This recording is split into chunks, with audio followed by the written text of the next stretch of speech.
Morgan, and today I want to complain about how people, like, during the Civil War seem to forget that the 8th Amendment frickin' exists. I had the very unfortunate misfortune of reading Punishments in Camp by Harry M. Kieffer recently, and it's talking about punishments in camp during the Civil War, and it includes such lovely excerpts as tying up by the thumb was sometimes adopted. Down in front of Petersburg, out along the Weldon Railroad, I once saw 13 racist word soldiers tied up by their thumbs at a time.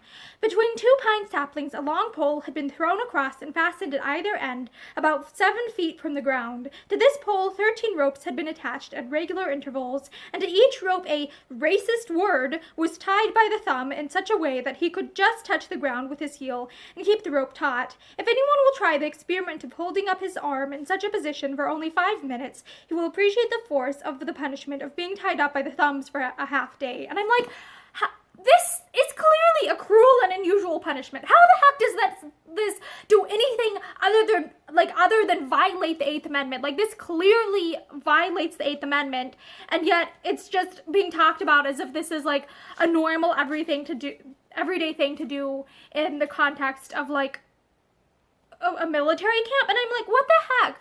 Like, it's really horrifying just how quickly our constitutional rights are thrown out in times of like turmoil. It's like, no one frickin' deserves to be tortured and hung up by the thumbs. Like, who the heck thinks that this is okay? And I think this is really deeply concerning, because it's like, if we are okay throwing out even something as like really important as the 8th Amendment, being like, no, you can't torture people, that's not okay.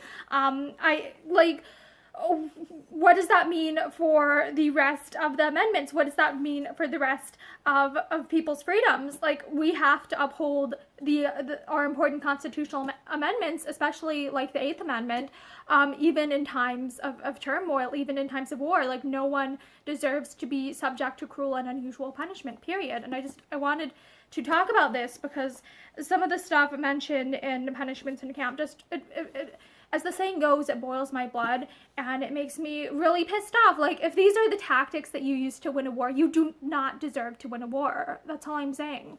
Like, if you're supposedly fighting for freedom, for emancipation of black people, why are you hanging black people up by the thumbs? That's just... I am pissed off by people who have been dead for over 150 years, but still.